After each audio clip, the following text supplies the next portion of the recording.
नमस्कार प्रेक्षकांनो, तुही रे माझा मितवा या मालिकेच्या आजच्या भागामध्ये इथे आता वल्लरीने हातामध्ये चावी घेतलेली असते. एक छोटासा संदूक आणि त्याची चावी तिच्या हातामध्ये असते. त्याला छोटासा टाळा असतो. तो आता इथे वल्लरीने उघडलेला असतो आणि त्या संदूकमध्ये आता खूपच महत्त्वाच्या गोष्टी तिने पुरावा म्हणून ठेवलेल्या असतात. पण त्या वस्तू इथे चांगल्या हेतूने ठेवण्यात आलेल्या नसतात, तर त्या फोटोमुळे किंवा त्या पुराव्यांमुळे कुणाचं तरी आयुष्य उद्ध्वस्त करण्यात आलेलं असतं आणि आता कुणाचं तरी आयुष्य उद्ध्वस्त करण्याची तयारी करण्यात येत असते. तर प्रेक्षकांनो, वल्लरीने त्या संदूकमध्ये काही फोटोज ठेवलेले असतात. त्याच्यामध्ये इथे अर्णवचे आई वडील आणि ती मुलं, त्यांचे हसणारे खेळणारे ते फोटो, त्यांचे फॅमिली फोटो, ज्याच्यामध्ये अर्णवचे आई वडील खूप आनंदात आहेत आणि वल्लरीने ते सुद्धा फोटो आता सांभाळून ठेवलेले असतात. ज्याच्यामध्ये इथे अर्णवच्या वडिलांना आणि सुप्रियाला वल्लरीने फसवलं होतं. त्या ऑफिसमध्ये अर्णवचे वडील हे जेव्हा आता कॉफी पितात तेव्हा त्यांना चक्कर आलेली असते. त्यांना इथे आता गुंगी आलेली असते आणि त्यामुळे सुप्रियाच्या खांद्यावरती डोकं ठेवून ते आता बसलेले असताना मीडियाने ते फोटो क्लिक केलेले असतात. तर प्रेक्षकांनो, इथे आता वल्लरीने ते फोटोज काढलेले असतात आणि ती ते फोटो बघत असते आणि म्हणत असते की वा वल्लरी वा, किती हुशार आहेस गं तू. तू इथे हे फोटो आणि त्यावेळचे हे पुरावे जे काही जपून ठेवलेस ना, त्या फोटोग्राफरकडून हे पुरावे म्हणून तू जे काही फोटोज घेऊन ठेवले होतेस तेव्हासुद्धा यांचा उपयोग झाला होता आणि आतासुद्धा यांचा खूपच महत्त्वाचा उपयोग होणार आहे. तर इथे वल्लरी म्हणत असते की तू खूपच जास्त हुशार आहेस ना, मग आता हे फोटोज तू अर्णवला दाखवायचे. मग या अर्णवच्या आयुष्यामधून ती ईश्वरी आणि तिचं कुटुंब कायमचं निघून जाईल. हे फोटोज बघितल्यानंतर मी अर्णवच्या मनामध्ये ईश्वरी आणि तिच्या कुटुंबाबद्दल असं विष पेरेन ना, की अर्णव त्या ईश्वरीला आपल्या आयुष्यातून कायमचं काढून टाकेल, असं आता वल्लरी म्हणत असते. त्यानंतर प्रेक्षकांनो, इथे आता अर्णव आणि ईश्वरी दोघेजण घरी आलेले असतात. तेव्हा इथे ईश्वरी स्वतःच्याच गोष्टींमध्ये रमून गेलेली असते. तेव्हा अर्णव म्हणत असतो, मी सिंदूर काय झालं? अगं आपण आता पोचलो, आता घरी जायचं आहे ना? तेव्हा इथे ईश्वरी लगेचच म्हणते की सर, आपण पोचलोसुद्धा का? खूप छान वाटत होतं. म्हणजे अगदी हवेत उडाल्यासारखं हलकं हलकं वाटत होतं. तेव्हा अर्णव म्हणतो, मी सिंदूर, अगं काय बोलतेस तू? हवेत उडाल्यासारखं हलकं हलकं वाटत होतं. बरी आहेस ना तू? नाही, मगापासून मी बघतोय काहीतरी बिनसल्यासारखं वाटतंय. अगं तू मगापासून गाडीत बसलीस आणि आपण घरी आलो तरी तू एक शब्दसुद्धा बोललेली नाही आहेस. अगं गप्प बसली आहेस तू. तुझ्या गप्प राहण्याची सवय नाही आहे ना मला. मला चुकल्यासारखं वाटत होतं. तू ठीक आहेस ना? एवढी का शांत बसली होतीस? तेव्हा ईश्वरी म्हणत असते, नाही सर, नाही. मी तर बोलत होते. माझ्या मनामध्ये तर मी किती बोलत होते सर. म्हणजे पूर्ण माझ्या मनामध्ये ट्रॅफिक जाम झाली होती. इतके प्रश्न आणि इतकी बोलत होते मी. आणि तुम्हीसुद्धा बोलत होतात सर. तेव्हा अर्णव म्हणतो, काय? मी कधी बोलत होतो? मी पण तर गप्पच आहे. मी थोडं बोललो तरी, पण तू तर काहीच बोलली नाहीस. तेव्हा ईश्वरी म्हणते, नाही सर, मी तर खूप काही बोलले तुमच्याबरोबर. तेव्हा अर्णव म्हणतो, मी सिंदूर, सगळं काही ठीक आहे ना? तू ठीक तर आहेस ना?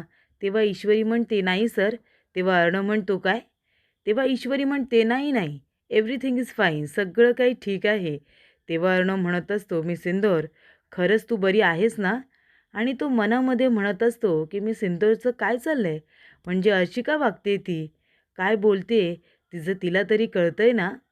तेव्हा अर्णव म्हणतो, ठीक आहे, पण जे काही बोलते ते छानच आहे. तेव्हा ईश्वरी म्हणत असते की सर, खरंच सांगू का, याआधी मला असं कधीच वाटत नव्हतं जसं मला आता वाटतंय. पहिल्या गोष्टी तशा नव्हत्या, पण आता खूप काही बदललं आहे ना सर? तेव्हा अर्णव म्हणत असतो, मी सिंदूर, बरं ठीक आहे, आता आपण घरी आलो आहे ना, मग आता काय गाडीतच बसायचं आहे? जाऊया ना घरामध्ये. कसं आहे ना मी सिंदूर, तुझ्या बोलण्याची इतकी सवय आहे मला की मी गाडीमध्ये बसल्यानंतर कधी गाणीसुद्धा लावत नाही. पण आज तू इतकी शांत बसली होतीस की मला गाणीसुद्धा लावावी लागली. तू ऐकलीस ना?" तेव्हा ईश्वरी म्हणते, "हो सर, ऐकले ना मी."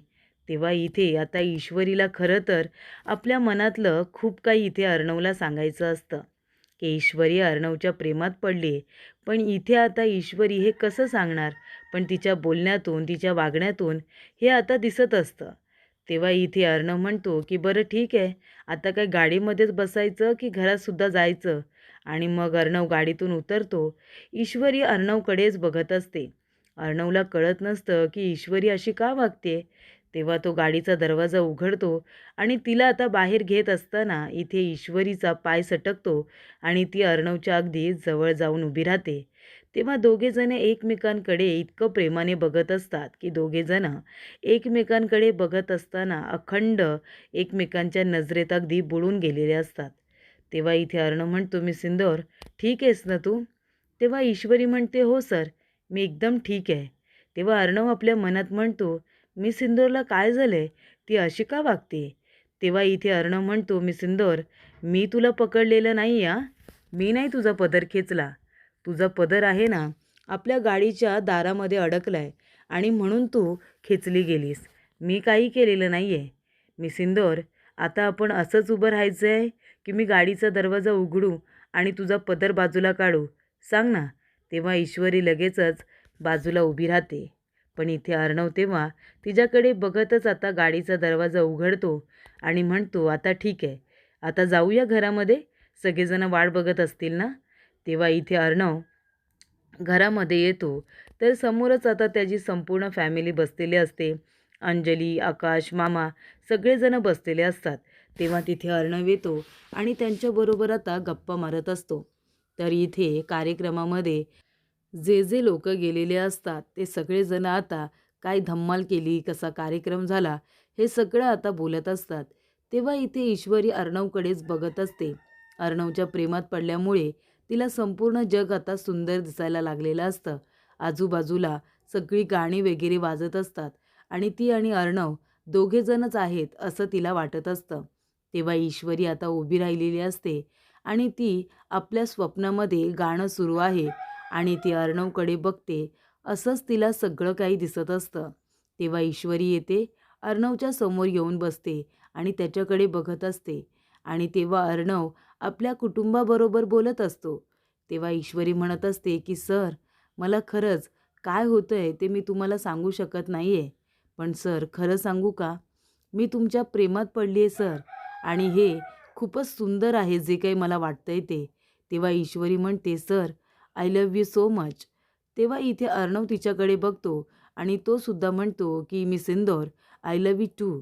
तेव्हा ईश्वरीला खूप जास्त आनंद होतो आणि मग ती इथे स्वप्नातून आता बाहेर येते आणि तेव्हा इथे ईश्वरी हसत असते, लाजत असते आणि तेव्हाच ती धावपळत आपल्या रूममध्ये येते. रूममध्ये आल्यानंतर ती आता खूपच जास्त खुश असते, आनंदी असते.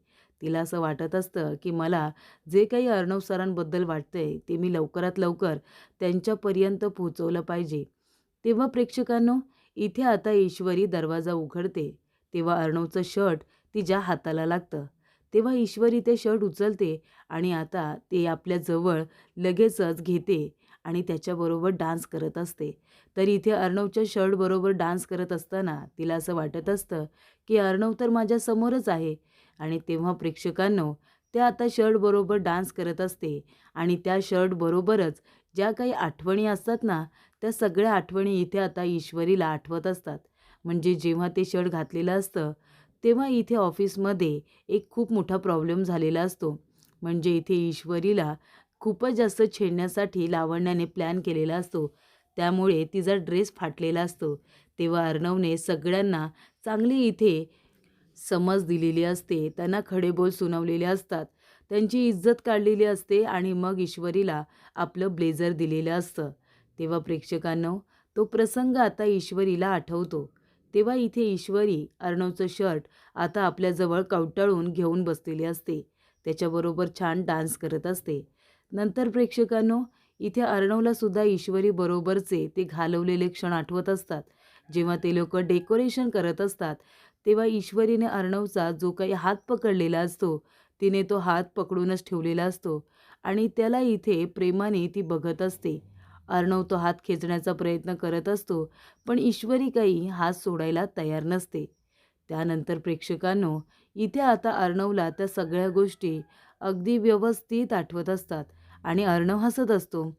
तेवढ्यातच तिथे मामा फाईल घेऊन आलेले असतात आणि मामा सांगतात की ती फाईल कसली आहे ते. तेव्हा इथे मामा नंतर म्हणतात की अर्णव, खरं सांगू का, ॲनिव्हर्सरीचा कार्यक्रम अगदी उत्तम झाला ना, खूप छान तयारी करण्यात आली होती. तेव्हा इथे अर्णव म्हणतो, हो ना मामा, मी सिंदूरसुद्धा खूपच जास्त खुश होती ना. तेव्हा मामा म्हणतात, तर ईश्वरी खूपच जास्त खुश होती ना. तेव्हा मामा म्हणत असतात की अर्णव, खरंच सांगू का, तू एक चांगला भाऊ आहेस, एक चांगला मुलगा आहेस आणि महत्त्वाची गोष्ट म्हणजे तू एक चांगला जावईसुद्धा आहेस. पण खरंच सांगू, तू चांगला एक नवरासुद्धा आहेस. कारण तू ईश्वरीच्या किती छोट्या-छोट्या गोष्टींची काळजी घेतोस, ते मी बघितलं ना. खूप करतोस तू तिच्यासाठी. तेव्हा इथे अर्णव म्हणतो की मामा, कसं आहे ना, मी चांगला नवरा बनण्याचा प्रयत्न करतोय. कारण का मला मिस इंदौरची काळजी घ्यायची आहे. तिला जे काही हवं नको ते सगळं मला तिला अगदी वेळेवरती द्यायचं आहे. तोच फक्त माझा प्रयत्न आहे. मला खुश ठेवायचं आहे तिला. तेव्हा इथे मामा म्हणतात की नाही, ही तर खूप चांगली गोष्ट आहे. अंजली म्हणते ना, की काय तुम्ही दोघेजणं कोण आहात? तर तुम्ही दोघेजणं मेड फॉर ईच अदर आहात. अंजली नेहमी म्हणत असते आणि काल मी ते बघितलंसुद्धा, की तुम्ही दोघेजणं मेड फॉर ईच अदर आहात. तेव्हा मला असं वाटतं, की तुम्हीसुद्धा आता पुढचा विचार करायला काही हरकत नाही. तेव्हा इथे अर्णव म्हणतो, म्हणजे? तेव्हा मामा ती फाईल आता हातामध्ये घेतात आणि म्हणतात, की तुम्हीसुद्धा विचार करायला हरकत नाही. मामा त्याला खुणावत असतात, की तुम्ही आता पुढचा विचार करा, म्हणजे बाळाचा विचार करा. तेव्हा इथे अर्णव म्हणतो, मामा, हे काय बोलतोयस तू? नाही, नाही, मला कुठलीही रिस्क घ्यायची नाही हां.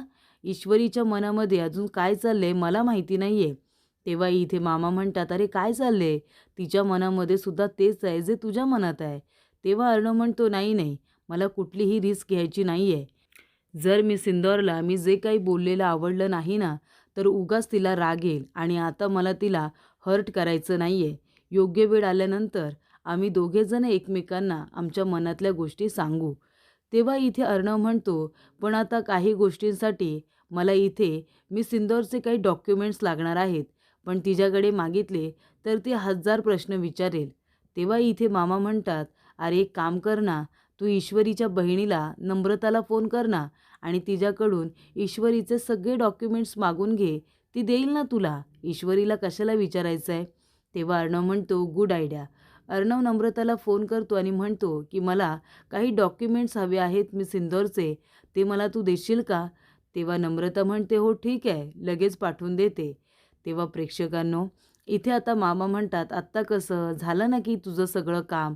मिस इंदौरला विचारलं असतंस, मग तिने 1000 प्रश्न विचारले असते. त्यापेक्षा नम्रता तुला सगळे डॉक्युमेंट्स पटापट देईल." त्यानंतर प्रेक्षकांनो, इथे आता ईश्वरीला काही झोप येत नसते. ती आता फक्त अर्णवची स्वप्न बघत असते. त्याच्याबरोबर घालवलेले ते सगळे क्षण तिला आता आठवत असतात आणि त्या आठवूनच ईश्वरी खुश होत असते. तेव्हा प्रेक्षकांनो, ईश्वरी म्हणत असते की सर, हे फिलिंग खूपच जास्त छान आहे. मी सुद्धा तुमच्या प्रेमात पडले सर. म्हणजे जेव्हा आपण पहिल्यांदा भेटलो होतो तेव्हा तर वाटलंच नव्हतं की आपण दोघेजण एकमेकांच्या आयुष्यात अशा पद्धतीने येऊ ते. आणि तेव्हा प्रेक्षकांनो, इथे ईश्वरीला आता सगळे क्षण आठवत असतात. ते दोघेजण पावसात भिजले होते, ते दोघेजण एका ठिकाणी अडकले होते. हे सगळ्या गोष्टी तिला आठवत असतात आणि ती म्हणत असते की सर, माझं तुमच्यावरती किती प्रेम आहे. तुम्ही किती माझ्या बारीक-सारीक गोष्टींचा विचार करता. माझ्या घरातल्या लोकांना आनंदी ठेवण्याचा प्रयत्न करता आणि त्यासाठी मी तुमची खूपच जास्त आभारी आहे सर. तेव्हा इथे ईश्वरी आता अर्णवकडे बघत असते, पण तो काही रूममध्ये नसतो.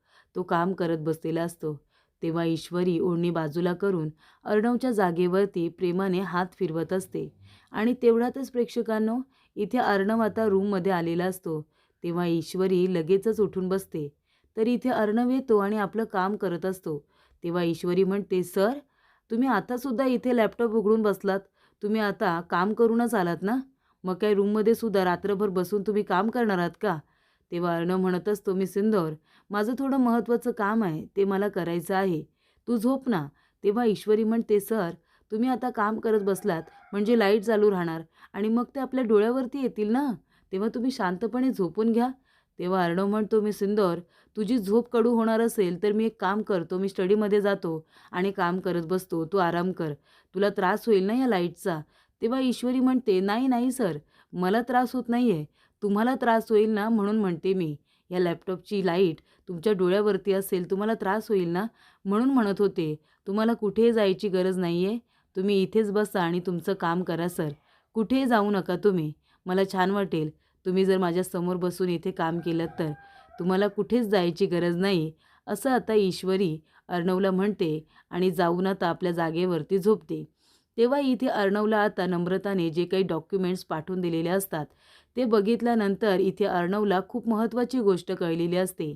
ते म्हणजे ईश्वरीचा वाढदिवस. तर इथे ईश्वरीचा वाढदिवस लगेचच आलेला असतो. तेव्हा प्रेक्षकांनो अर्णव म्हणतो, व्हॉट? तेव्हा ईश्वरी म्हणते, काय झालं सर? अर्णव म्हणतो, काही नाही काही नाही मी सिंदूर, सगळं काही ठीक आहे. तेव्हा अर्णव म्हणतो, अरे बापरे, बरं झालं हे डॉक्युमेंट्स मी बघितले, नाहीतर मला कधी कळलंच नसतं की मी सिंदूरचा वाढदिवस येतोय ते. ही किती चांगली गोष्ट आहे. बरं झालं, मी सिंदूरचा वाढदिवस मला एकदम छान पद्धतीने साजरा करायचा आहे, तिला सरप्राईज द्यायचा आहे, असं अर्णवने आता ठरवलेलं असतं. तिचा वाढदिवस एकदम स्पेशल इथे झाला पाहिजे आणि त्यासाठी आता अर्णवने तयारीसुद्धा सुरू केलेली असते. तर प्रेक्षकांनो, ईश्वरीच्या वाढदिवसाला सगळ्यात जास्त एक्सायटेड जर कुणी असेल तर तो अर्णवच असतो. त्याला ते डॉक्युमेंट्स बघितल्यानंतर कळलेलं असतं की इथे ईश्वरीचा वाढदिवस येतोय म्हणून आणि तो आपल्या मनामध्ये म्हणत असतो, मी सिंदूर, बरं झालं मला कळलं तुझा वाढदिवस कधी आहे. तुझा वाढदिवस आता कशा पद्धतीने स्पेशल करतो ते बघच तू. तर प्रेक्षकांनो, पुढील भागामध्ये इथे आता ईश्वरी म्हणत असते की सर, तुम्हाला माहिती तरी आहे का की आज माझा वाढदिवस आहे ते. तर इथे अर्णव म्हणत असतो की मी सिंदूरचा वाढदिवस मला एकदम स्पेशल साजरा करायचा आहे. तेव्हा इथे तिला खूप मोठं सरप्राईज द्यायचं आहे. तेव्हा इथे आता वल्लरी म्हणत असते, काही जरी झालं तरीसुद्धा मी हा वाढदिवस व्यवस्थितरित्या साजरा होऊ देणार नाही आहे.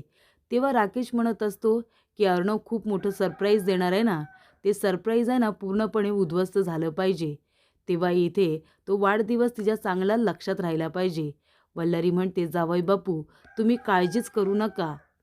मी वाढदिवसाची अशी काही तयारी करून ठेवली आहे ना त्या ईश्वरीची, तर तो वाढदिवस साजरा तर होईल, पण वाढदिवस साजरा झाल्यानंतर ती ईश्वरी या घरामध्ये नसेल, तिचं आणि अर्णवचं आयुष्य एकसारखं नसेल, तर अर्णवने तिला आपल्या आयुष्यातून कायमचं काढून टाकलं असेल. हे मात्र नक्की तुम्ही बघाच मी काय करते ते. वल्लरीने आधीच ठरवलेलं असतं.